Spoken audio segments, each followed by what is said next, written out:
My name is Lihn Dang, and I was born after the fall of Saigon in 1975. So my family is actually very wealthy in Vietnam. So after the fall of Saigon, when I was born, is 1975, and that's actually when the communists took over. And what they wanted to do is wealth redistribution. So both of my parents are placed in reform camp because they refused to give up their properties. So basically this is what my mother told me. She was put in a reform camp. It's kind of in a very rural area on the countryside, and then there's like no electricity and no lighting.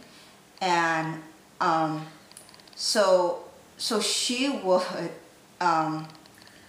was there with my dad, and it's somewhat similar to a refugee camp where you are limited by the amount of food. It is a little bit like being in refugees camp, or even somewhat in prison.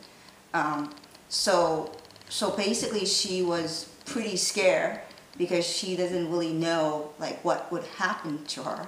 And so I actually didn't really get to see my mother that much because they were in reform camp.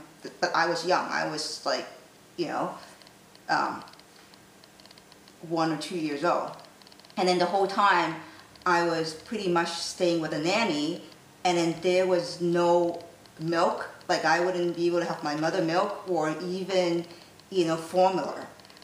So I was pretty much drinking rice water. As I mentioned before, the government, the GAR is pretty corrupt, and then so basically the fall of Saigon, a lot because the currency doesn't worth anything anymore. So my parents actually bought a lot of precious metals such as gold.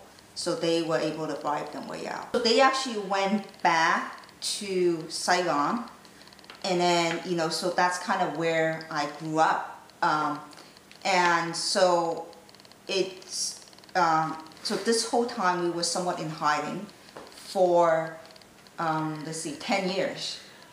Yeah, so I never got to go to school, so I didn't really learn how to read and write. So I actually it's like I thought that was like when you